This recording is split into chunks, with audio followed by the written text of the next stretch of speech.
മുസ്ലിം സമൂഹം കടുത്ത പ്രതിസന്ധികളിലൂടെ മുന്നോട്ട് പോയിക്കൊണ്ടിരിക്കുകയാണ്. പലപ്പോഴും നമ്മുടെ സമൂഹത്തിലെ ചിത്രങ്ങൾ, ചില സമുദായങ്ങൾ തമ്മിലുള്ള കാര്യങ്ങൾ, അന്യമതസ്ഥർ തമ്മിലുള്ള വിഷയങ്ങളൊക്കെ എടുത്ത് പരിശോധിക്കുമ്പോൾ ഒരു കഥ ഓർമ്മയില്ല. കാളകളെ കുറിച്ച് പറയുന്നുണ്ട്.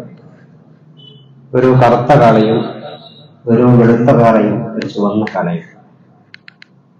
അവര് മൂന്നാളും നല്ല ഉറ്റ സുഹൃത്തുക്കളാണ്.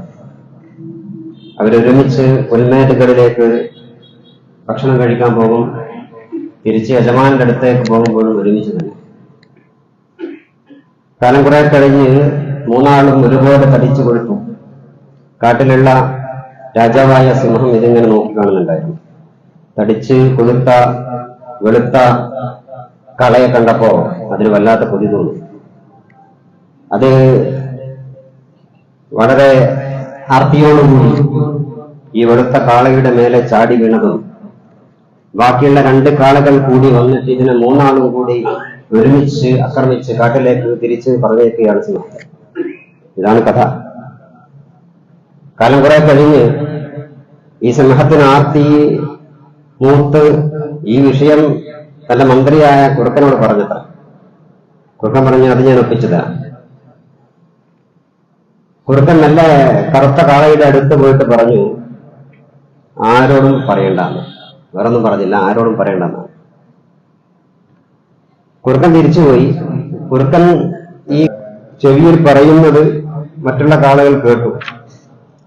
അവർ ചോദിച്ചു, അല്ല നിന്നോട് എന്തോന്ന് പറഞ്ഞല്ലോ, ആരോടും പറയണ്ട എന്നാണ് പറഞ്ഞത്. ഇത് വെളുത്ത കാളയും കേട്ടു. വെളുത്ത കാള ഈ ചുവന്ന കാളയോട് ചോദിച്ചു, നിന്നോട് എന്തോ ആ കറുത്ത കാള പറഞ്ഞല്ലോ, എന്താണോ ആരോടും പറയണ്ട. അത് ശരി, ഇത്രയും കാലം ഒരുമിച്ച് തിന്നുകയും ഒരുമിച്ച് ഉറങ്ങുകയും ചെയ്ത നിനക്ക് എന്നോട് പറയാൻ പറ്റില്ലല്ലേ എന്ന് പറഞ്ഞിട്ട് തർക്കമായി മൂന്ന് പേര്. ഒടുക്കം തെറ്റി പിരിഞ്ഞ് അവര് മൂന്ന് ബൈക്ക് ഭക്ഷണം കഴിക്കാൻ വേണ്ടി പോവുകയാണ്. പുൽമേടുകളിൽ രുചികരമായ ഭക്ഷണം കഴിച്ചുകൊണ്ടിരിക്കെ ഈ പഴയ സിംഹം ഒന്ന് ചാടി വീണു വീണ്ടും ഈ വെളുത്ത കാളയുടെ മുതുകിലേക്ക്.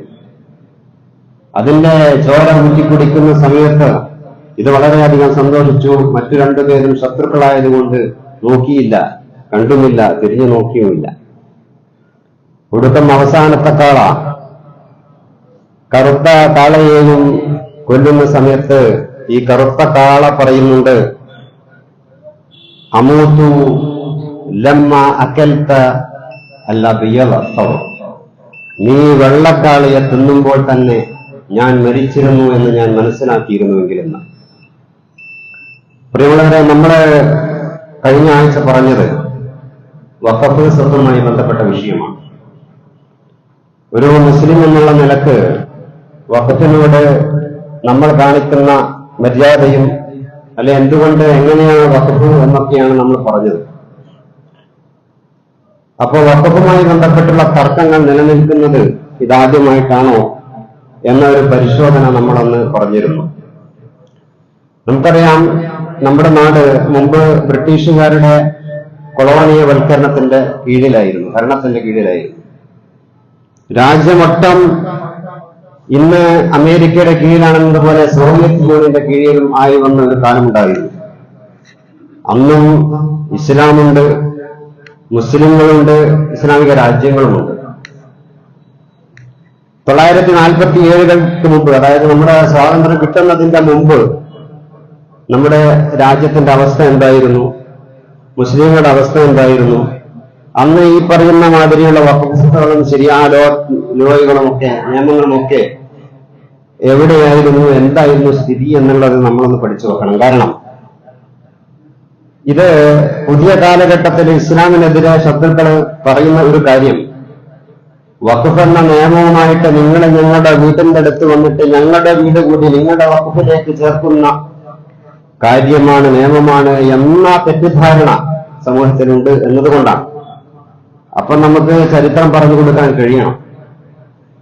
ചില ആശങ്കകൾ നിലനിൽക്കുന്നത് ചിലരുടെയെങ്കിലും മനസ്സിൽ നമ്മളെ ഇതൊക്കെ അമൻമെന്റൊക്കെ ആയതിനു ശേഷം, നിയമമൊക്കെ ആയതിനു ശേഷം വിപ്ലവം പ്രസംഗിച്ചിട്ടെന്താണ് എന്നുള്ളതാണ്.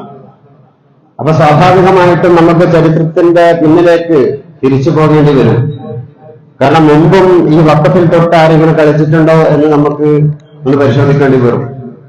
അപ്പോ നാം പറഞ്ഞു വരുന്നത്, ബ്രിട്ടീഷ് ഇന്ത്യ കാലഘട്ടത്തില് ഏറ്റവും കൂടുതൽ സ്വത്തുക്കള് ബ്രിട്ടീഷുകാര് എഴുതി കൊടുത്തത് ആർക്കായിരുന്നു, എന്തിന്റെ പേരിലായിരുന്നു? ഇത് രണ്ടും രണ്ട് ചർച്ചയും. ആർക്കായിരുന്നു, എന്തിന്റെ പേരിലായിരുന്നു?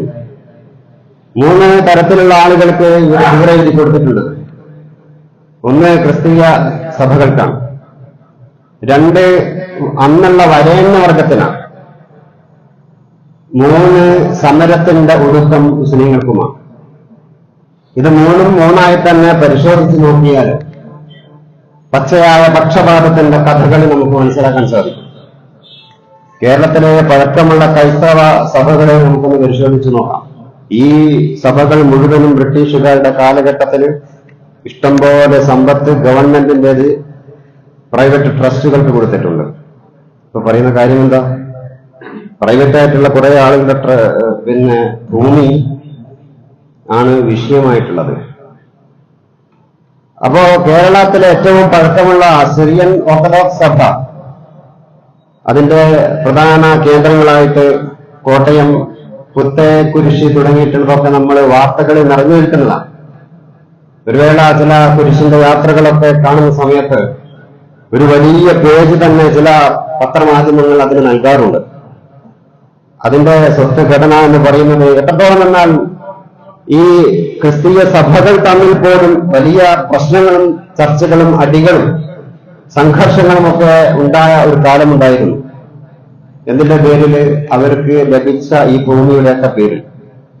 അതുപോലെ തന്നെ കത്തോലിക്ക സഭകൾ അഥവാ സീറോ മലബാർ കത്തോലിക് ചർച്ചുകളൊക്കെ ഉൾപ്പെടുന്ന വലിയ ഒരു സ്വത്തിന്റെ ഉടമകളായ ആളുകൾ, ഇതും ബ്രിട്ടീഷുകാർ എഴുതി കൊടുത്ത സംഭവമാണ്. എന്ന് പറഞ്ഞാല് നമ്മുടെ വിഭാഗത്തിൽ, മുസ്ലിം വിഭാഗത്തിൽ ഒരുപാട് സുന്നി, മുജാഹിദ്, ജമാഅത്ത് തുടങ്ങിയിട്ടുള്ള അവാന്തര വിഭാഗങ്ങൾ ഉണ്ട് എന്ന് കരുതുക. ഈ അവാന്തര വിഭാഗങ്ങൾക്കൊക്കെ ഭരണകൂടം സമ്പത്ത് കൊടുത്താൽ എങ്ങനെ ഉണ്ടാവും എന്നതുപോലെയായിരുന്നു അന്ന് ബ്രിട്ടീഷ് സമൂഹം ക്രിസ്തീയ സഭകൾക്ക് നൽകിയത്. ഓരോ അവാന്തര വിഭാഗങ്ങൾക്കും വലിയ വലിയ ഭൂമി എഴുതി കൊടുക്കുന്ന തരത്തിലേക്ക് ബ്രിട്ടീഷ് ഇന്ത്യ മാറിയിട്ടുണ്ടായിരുന്നു. അതിനാർക്കെങ്കിലും പരാതി ഉണ്ടായിരുന്നോ? ആർക്കും പരാതിയുമില്ലായിരുന്നു. അപ്പൊ അതായത് ക്രിസ്തീയ മേലാളന്മാർ ഭരിക്കുന്ന ബ്രിട്ടീഷ് സാമ്രാജ്യം, അതാണല്ലോ ബ്രിട്ടീഷ് എന്ന് പറയുന്നത്, ക്രൈസ്തവത ഭരിക്കുന്ന ആളുകൾ. അപ്പൊ ക്രൈസ്തവത വളരാൻ വേണ്ടിയിട്ട് ആയിരുന്നു അവർ ഭൂമി നൽകിയിരുന്നത് എന്ന് വളരെ വ്യക്തമാണ്. മറുവശത്ത് അവർ ഭൂമി മറ്റൊരാൾക്ക് നൽകിയിരുന്നു. അത് ഞാൻ നേരത്തെ പറഞ്ഞു, അന്ന് ഉന്നത കുലജാതരായുള്ള ആളുകൾ. ഈ ആളുകൾക്ക് സുഖിക്കാനും ഭോഗിക്കാനും വേണ്ടിയിട്ട് അവര് വീടുകളും തറവാടുകളും അതുപോലെ തന്നെ വലിയ വലിയ പ്രകൃതിദത്തമായ സൗന്ദര്യമുള്ള പ്രദേശങ്ങളും വിട്ടു നൽകിയിരുന്നു. 2 കാര്യമാണ് അവിടെ നമ്മൾ മനസ്സിലാക്കുന്നത്. ഒന്ന്, ക്രിസ്തീയ സഭകൾക്ക് വേണ്ടിയിട്ട് വലിയ ഭൂമികൾ ബ്രിട്ടീഷ് ഇന്ത്യ വിട്ടുകൊണ്ടിരുന്നു. ഇപ്പുറത്ത് സുഖിക്കാനും രമിക്കാനും രസിക്കാനും വേണ്ടിയിട്ട് വലിയ വലിയ വിഭാഗങ്ങൾക്ക് വേണ്ടിയിട്ട് കുറച്ച് ഭൂമികൾ എഴുതിക്കൊണ്ടിരുന്നു. ക്രിസ്തീയ സഭകള് പള്ളികളും ആശുപത്രികളും ഒക്കെ ഇവിടെ ഒരു ഭാഗത്തുണ്ടാക്കുന്നു. മറ്റുള്ളവരെന്താ ചെയ്യുന്നത്? മറ്റുള്ളവരെന്താണ് ചെയ്തത്? സ്വന്തം പ്രൈവറ്റായിട്ടുള്ള പ്രോപ്പർട്ടിക്ക് വേണ്ടിയിട്ട് എഴുതിക്കൊടുത്ത ഒരു ചരിത്രം നമുക്ക് കാണാൻ സാധിക്കും. ചുരുക്കി പറഞ്ഞാൽ ഒരു 100 വർഷത്തെ ഒരു ചരിത്രം പരിശോധിച്ചു കഴിഞ്ഞാൽ കേരളത്തിലെ ക്രൈസ്തവ സഭകൾക്ക് വലിയ നിലനിൽക്കുന്ന സ്വത്തുകളും വിവിധ മേഖലകളും ബ്രിട്ടീഷുകാർ നൽകിയിരുന്നു എന്ന് ഒരു ഭാഗത്ത് നമ്മൾ മനസ്സിലാക്കുക. ഇന്ത്യയിലെ കഥയായി പറയുന്നത്. ഇനി അന്ന് സോവിയറ്റ് യൂണിയൻ എന്ന് പറയുന്ന വലിയ ഒരു യൂണിയൻ ഉണ്ടായിരുന്നു. ആ യൂണിയൻ എന്ന് പറയുന്നത് ഇന്ന് UN-ഉം അതുപോലെ തന്നെ UK-യും ഒക്കെ പറയുന്ന കാര്യങ്ങൾ മാത്രമേ ലോകത്ത് നടപ്പാക്കുകയുള്ളൂ എന്ന രീതിയിലുള്ള വൻ ശക്തികളായിരുന്നു. ഒരുപക്ഷെ നമ്മുടെ ഉപ്പയുടെ ഉപ്പക്ക്, അതായത് 2 തലമുറ മേൽപ്പോട്ട് കഴിഞ്ഞാൽ ഈ സോവിയറ്റ് യൂണിയന്റെ ഒക്കെ വളർച്ചയും അതുപോലെ തന്നെ അവരുടെ ശക്തമായ സ്വാധീനവും മനസ്സിലാക്കാൻ കഴിയും. പുതിയ ആളുകൾ നിലനിൽക്കുക അവർക്ക് മനസ്സിലാകാൻ വേണ്ടിയിട്ട് ലളിതമായ ഭാഷയിൽ പറയുകയാണ്. മുസ്ലിം ജനതയുടെ മതസ്വാതന്ത്ര്യത്തെയും സ്വത്തിന്റെ അവകാശത്തെയും കഠിനമായി ബാധിച്ചിരുന്ന ഒരു കാലമായിട്ട് സോവിയറ്റ് യൂണിയന്റെ കാലത്തെ വിലയിരുത്തുന്ന ആളുകളുണ്ട്.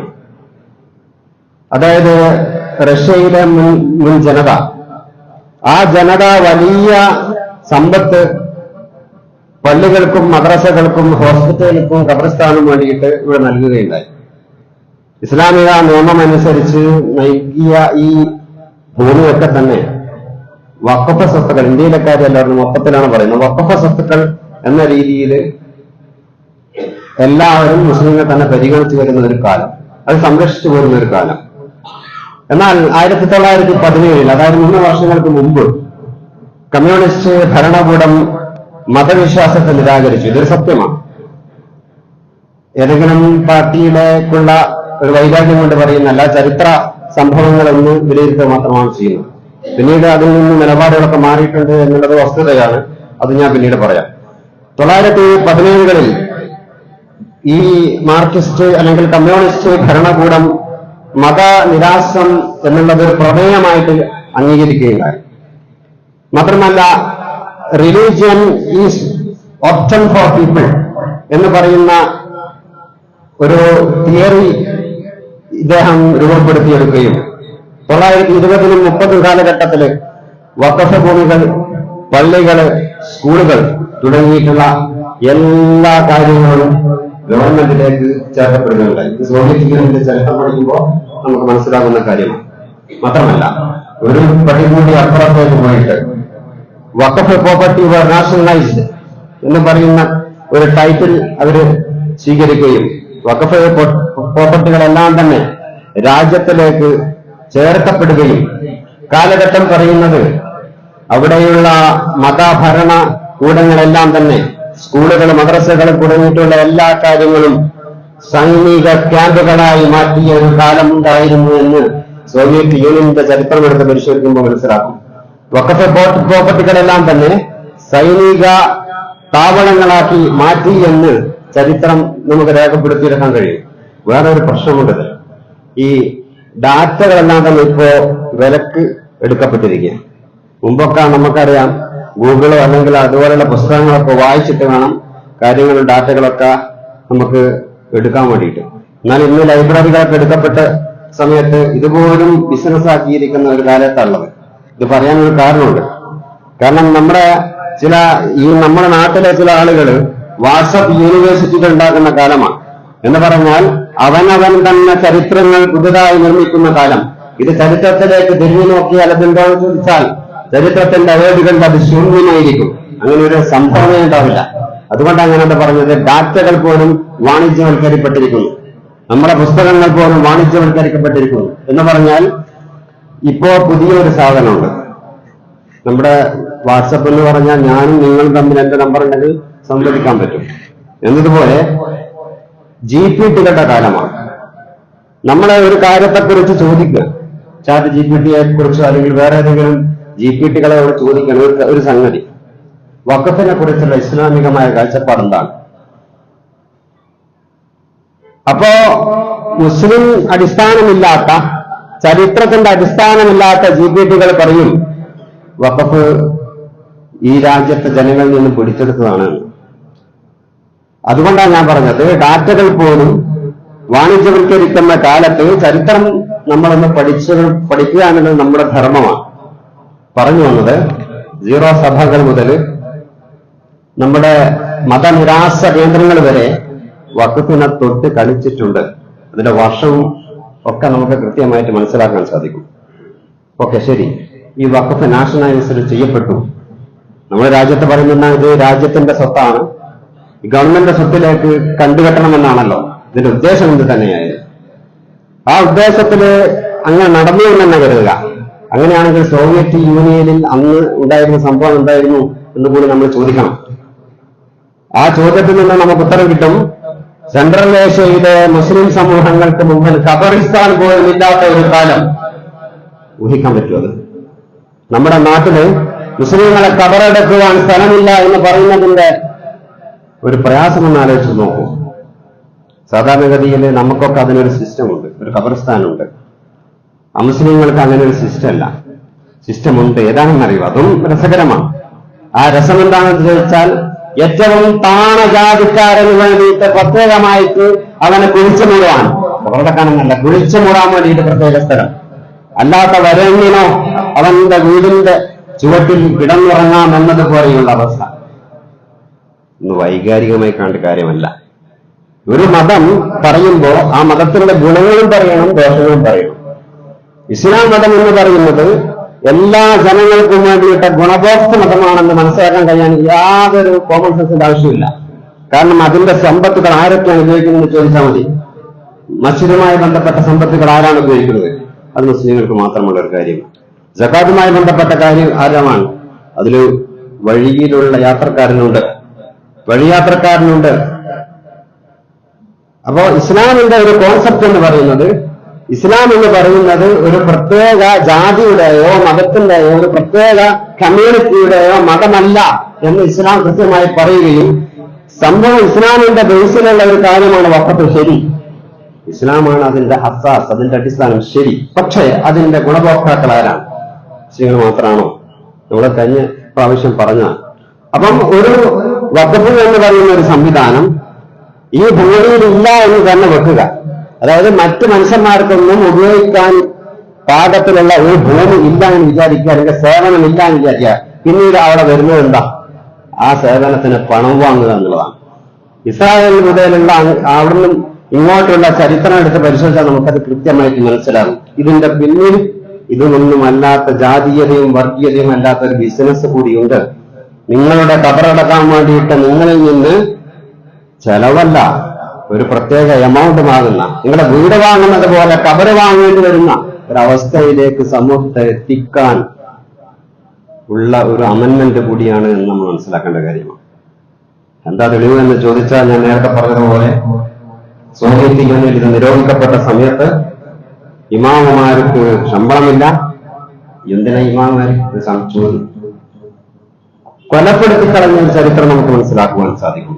അത് കാലം അങ്ങോട്ട് കുറച്ച് കഴിഞ്ഞ് സ്റ്റാലിന്റെ ഈ ഒരു കടുത്ത നിയന്ത്രണത്തിന്റെ ഒരു കാലം കഴിഞ്ഞ് കുറച്ചുകൂടി കഴിഞ്ഞപ്പോ ആളുകളൊക്കെ ഇങ്ങനെ പിന്നോട്ട് പോകാൻ തുടങ്ങി. കാരണം എന്താ? സംഭാവന കാണില്ല. എന്തെങ്കിലും കൊടുത്തു കഴിഞ്ഞാൽ ഇതാണ് സ്ഥിതി. ഇങ്ങനെ കൊടുക്കാൻ ആളില്ലാത്ത ഒരു ഘട്ടം വന്നപ്പോ നിയന്ത്രിതമായ മതപ്രവർത്തനം അനുവദിക്കുകയാണ് ഉണ്ടായത്. ആര്? നേരത്തെ നിരോധിച്ച സ്റ്റാലിനടക്കമുള്ള ആളുകൾ. ചരിത്രത്തിൽ നമുക്കത് മനസ്സിലാക്കാൻ സാധിക്കും. മതസ്ഥാപനങ്ങൾക്ക് വഖഫ് നൽകിയില്ല, പക്ഷേ വഖഫായിട്ട് നിലനിർത്തേണ്ടി വരുന്ന ഒരവസ്ഥയിലേക്ക് അന്നത്തെ സാമൂഹിക സാഹചര്യം സോവിയറ്റ് യൂണിയനിൽ എത്തിച്ചിട്ടുണ്ടെങ്കിൽ അതിന്റെ മൂന്നിലൊന്ന് പോലും സാഹചര്യമില്ലാത്ത നമ്മുടെ നാട്ടിൽ ഈ ബില്ല് തീർച്ചയായിട്ടും തുടർച്ച മാറ്റേണ്ടി വരും എന്ന് നമ്മൾ പറയേണ്ടതുണ്ട്. അത് ആര് തന്നെ സഹകരിച്ചാലും ശരി.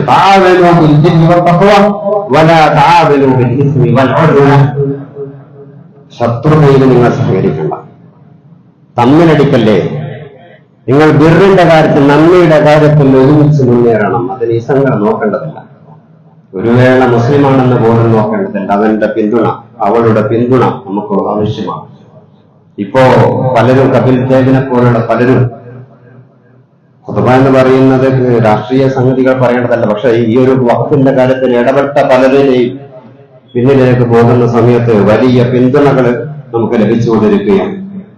അൽഹംദുലില്ലാഹ്, ഇത് അല്ലാഹുവിന്റെ അപാരമായ അനുഗ്രഹം മാത്രമാണ് എന്ന് നമ്മൾ മനസ്സിലാക്കുക. നമ്മളെ കൊണ്ട് ചെയ്യേണ്ടത് നമ്മൾ ചെയ്യണം.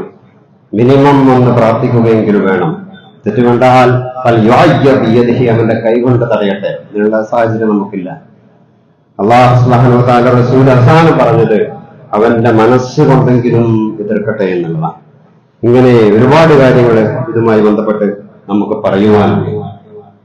ഈ വഖഫ് സ്വത്തുക്കളെല്ലാം നിരോധിക്കുകയും, എന്നാൽ കാലഘട്ടത്തിനു ശേഷം നമ്മുടെ ബ്രിട്ടീഷ് ഇന്ത്യയിൽ വഖഫിന്റെമായി ബന്ധപ്പെട്ട നിയമങ്ങൾ പേഴ്സണൽ ലോ ബോർഡിലേക്ക് ലയിപ്പിക്കുകയും ചെയ്ത ഒരു ചരിത്രം നമുക്കുണ്ട്. വെറുതെ ഇരിക്കേണ്ടവരല്ല, നടക്കില്ലെന്ന് കരുതി മൂലക്കിരിക്കേണ്ടവരല്ല. മിനിമം അള്ളാഹുവിന്റെ സ്വത്താണത്. ആ സ്വത്തിനെ സംരക്ഷിക്കുവാൻ എന്റെ മനസ്സിന്റെ ഉള്ളിലെങ്കിലും ചെറിയ ഒരു നന്മയുണ്ടെങ്കിൽ, ആഗ്രഹമുണ്ടെങ്കിൽ കയ്യുയർത്തുക, റബ്ബിലേക്ക്, നാഥനിലേക്ക് കയ്യുയർത്തുക. പറഞ്ഞൊരു കാര്യമുണ്ട്, കാവ് തകർക്കാൻ വന്ന സമയത്ത് ഒട്ടകങ്ങളെ കട്ടുകൊണ്ടുപോയി. ഈ അബ്രഹത്തിന്റെ പട തിരിച്ചങ്ങോട്ട് ചെല്ലുന്ന സമയത്ത് പറഞ്ഞു, എന്റെ 200 ഒട്ടകം നിങ്ങളെ കയ്യിൽ തിരിച്ചു തരണം. അത് ശരി, നിനക്ക് നിന്റെ കാബയേക്കാളും വലുതാണോ നിന്റെ ഒട്ടകം എന്ന് ചോദിച്ച സമയത്ത് അദ്ദേഹം പറഞ്ഞൊരു മറുപടിയുണ്ട്, എന്റെ സമ്പത്ത് തിരിച്ചെടുക്കേണ്ട ബാധ്യത എനിക്കാണ്. കാബയുടെ നാഥൻ കാബയെ സംരക്ഷിച്ചു കൊള്ളുന്നുണ്ട്. മിനിമം അദ്ദേഹത്തിന്റെ ഒരു ഈമാനെങ്കിലും ഉൾക്കൊള്ളുന്ന ആളുകളായിരിക്കണം നമ്മൾ.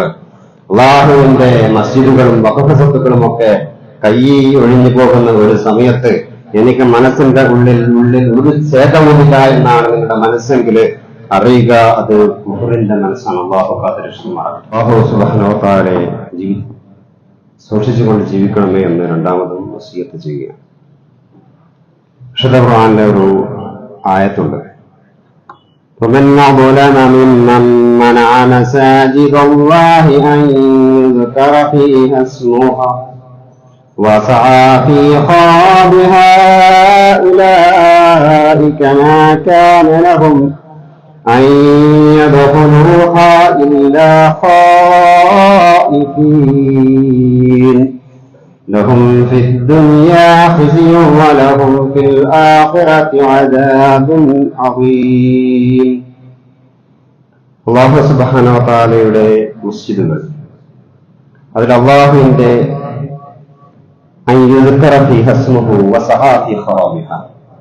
അള്ളാഹുവിന്റെ പേര് ഉച്ചരിക്കുവാൻ തടസ്സം സൃഷ്ടിക്കുന്ന ആളുകൾ, ഉലൈക മാ കാന ലഹും അൻ യദ്ഖുലൂ ഇല്ലാ ഖായിഫീൻ, ഒരു ഭയപ്പാടും പേടിയുമില്ലാതെ അള്ളാഹുവിന്റെ ഭവനത്തെ സമീപിച്ച ആളുകൾ. ലഹും ഫിദ് ദുനിയാ ഖിസിയൻ, അറിയുക അവർക്ക് ദുനിയാവിലെ നിന്ദ്യതയാണുള്ളത്, ഖിസിയൻ. വലഹും ഫിൽ ആഖിറതി, ആഖിറത്തിലാകട്ടെ അദാബുൻ അദീം, വലിയ ശിക്ഷയുമുണ്ട്. ഇത് രണ്ട് തരത്തിൽ നമ്മളെ പേടിപ്പിക്കുന്ന ഒരു കാര്യമാണ്. അള്ളാഹുവിന്റെ ഭൂമിയെ, മസ്ജിദുകളെ തകർക്കുക എന്നുള്ളത് രണ്ട് തരത്തിലുണ്ട്. ഒന്ന് മാനസികമായി തകർക്കുക, ഒന്ന് ശാരീരികമായി തകർക്കുക. ഫിസിക്കലി തകർക്കുക, അതിന്റെ പുതിയ ഭാഷയിൽ പറഞ്ഞാൽ ബുൾഡോസറുകളും ബോംബും. അത് പറയുമ്പോൾ തന്നെ സങ്കടമുണ്ട്. കാരണം എന്താ വെച്ചാൽ ബുൾഡോസർ ഉപയോഗിച്ചിട്ട് മസ്ജിദ് വെച്ച രണ്ട് രാജ്യങ്ങൾ, ഒന്ന് ഇന്ത്യയും മറ്റൊന്ന് ഇസ്രായേലുമാണ്. ഇസ്രായേലിനെ ഇമാമായി കാണുന്ന, അതിന്റെ മാമൂമിന്റെ സ്ഥാനത്തേക്ക് നിൽക്കുന്ന ഇന്ത്യയുടെ ആളുകളെ കുറിച്ചുള്ള ഒരു സൂചന മാത്രം. അങ്ങനെ അള്ളാഹുവിന്റെ മസ്ജിദുകളെ ഫിസിക്കലായി തകർക്കുന്ന ആളുകൾ, വേറൊന്നായിട്ട് മെന്റലായി തകർക്കുന്ന ആളുകളാണ്, മാനസികമായി തകർക്കുന്ന ആളുകൾ. ഇങ്ങനെ മാനസികമായി തകർക്കുക, എന്തിനാ ഇപ്പൊ പള്ളിയിലൊക്കെ പോകുന്നു? ആണ് നിസ്കാരം ഞാനില്ലെങ്കിൽ അങ്ങ് നടന്നു പോകുന്നു, ഞാൻ ഒരു പരിപാടിയിലല്ല, പരിപാടിയൊക്കെ കഴിഞ്ഞിട്ട് നിസ്കരിക്കുക. ഇതും ഒരു തരത്തിലുള്ള അള്ളാഹുവിന്റെ മസ്ജിദുകളെ തടയലാണ്. ആ തരത്തില് അള്ളാഹുവിന്റെ മസ്ജിദുകളെ തടഞ്ഞ ആളുകളുണ്ടല്ലോ, ബുൾഡോസറുകളെ തകർത്തിയ ആളുകളുണ്ടല്ലോ, അവരുടെ കാര്യം ഫിദ്ദുനിയാ ഹസീം, ഇതങ്ങ് അപ്പുറം പോയിട്ടല്ലേ എന്നാരും വിചാരിക്കേണ്ടിയില്ല. ഫിദ്ദുനിയാ ഹസീം, ഈ ഭൂമിയിൽ തന്നെ അവർക്ക് നിന്ദ്യത കൈവരുമെന്ന് വിശുദ്ധ ഖുർആൻ സൂചിപ്പിക്കുകയാണ്. ബബരി മസ്ജിദ് പൊളിക്കപ്പെട്ടിട്ട് അത് വേറെ സ്ഥലത്തേക്ക് മാറ്റിക്കോ എന്ന് പറഞ്ഞിട്ടുള്ള ജഡ്ജിയെ നമ്മുടെ പുതിയ ഭരണകൂടം സ്വീകരിച്ചത് എങ്ങനെയാണെന്നറിയോ? ആർഭാടകരമായിട്ടുള്ള ഫ്ലാറ്റുകളും മന്ത്രിസ്ഥാനങ്ങളാണ് കൊടുത്തത്. അന്നെന്തായി പറയുന്നത്? ഹസിയും ഫില്ലാഹ്, ഹസിയും ഫിദ്ദുനിയ, ദുനിയാവിൽ എന്താണെന്ന് കാണാനിരിക്കുന്നതേ ഉള്ളൂ. അതിൽ പങ്കെടുത്ത ആളുകൾക്ക് പലരുടെയും അനുഭവങ്ങൾ ഫേസ്ബുക്കിൽ വായിച്ചിട്ടുണ്ട്. പലരും ഇസ്ലാമിന്റെ തണലിൽ മനോഹരമായിട്ട് അവിടെ ജീവിക്കുകയാണ്. പലരും നിന്ദ്യമായ അവസ്ഥയിൽ, കണ്ണു കാണാത്തവരായിട്ടും പലവിധ അസുഖങ്ങൾ ബാധിച്ചിട്ടും മാരകമായ അവസ്ഥയിൽ അവർ നിന്നുകൊണ്ടിരിക്കുകയാണ്. എടുത്ത് പിടിച്ചോ. അള്ളാഹുവിന്റെ പള്ളിയിൽ കയറുന്ന ഖായിഫീൻ, ഭയപ്പാടോടുകൂടി കയറണമെന്നാണ് പറഞ്ഞത്. ആര്? മുസ്ലിമാ? അല്ല, മുസ്ലിങ്ങളാണെങ്കിൽ പോലും അവര് അന്നഹു യദ്ഖുലുഹാ ഇല്ലാ ഖായിഫീൻ, പേടിച്ചുകൊണ്ടല്ലാതെ കയറാൻ പാടില്ല. പേടിയില്ലെന്ന് മാത്രമല്ല, സമൂഹത്തിന്റെയും ലോകത്തിന്റെയും മുമ്പിൽ അപമാനിക്കുന്ന തരത്തിലേക്ക് ഇന്ത്യയെ മാറ്റിക്കളഞ്ഞ ഒരാൾക്കൾക്ക് മുൻപിൽ ഒന്നും പറയാതെ മിണ്ടാതെ നിൽക്കണം എന്ന് പറയാൻ ഒരു മുഅ്മിന്, ഒരു വിശ്വാസിക്ക് സാധ്യമല്ല. അലീഗഡും അതുപോലെ തന്നെ വലിയ വലിയ യൂണിവേഴ്സിറ്റികളിലും ഇവിടെയുള്ള ആളുകൾ മാത്രമല്ലല്ലോ വന്ന് പഠിക്കുന്നത്.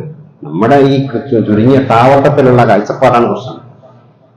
വിദേശത്തും ഇറാനും അമേരിക്കയിലും വരെയുള്ള ആളുകൾ വന്നിട്ട് നമ്മുടെ യൂണിവേഴ്സിറ്റികൾ പഠിക്കുന്നുണ്ടെങ്കിൽ പഠിക്കുന്നത് വഖഫ് സ്വത്തിന്റെ ഉപയോഗപ്പെടുത്തിക്കൊണ്ടാണെന്ന് ഇവര് മനസ്സിലാക്കുന്നുണ്ടല്ലോ. ലോകത്തിന്റെ മുമ്പിൽ ഇങ്ങനെ വർഗീയതയും വഷളത്തരങ്ങളും പറഞ്ഞു നിൽക്കുന്ന അവസരത്തില് ലോകത്ത് എത്ര ആളുകളുണ്ട് ഇതൊക്കെ കാണുന്നത്. വാട്സാപ്പിന്റെ അതുപോലെ തന്നെ സോഷ്യൽ മീഡിയ ഒക്കെ കാലമല്ലേ. ലോകത്തിന് മുമ്പിൽ അപമാനിതരായിട്ട് ലജ്ജിച്ച് തലതാഴ്ത്തുന്ന ഒരു ഭരണകൂടത്തോട് പറയണം, നമ്മളെ മൂസയുടെ വഴിയായിക്കൊണ്ട് നമ്മൾ പറയണം അരുണെങ്കിലും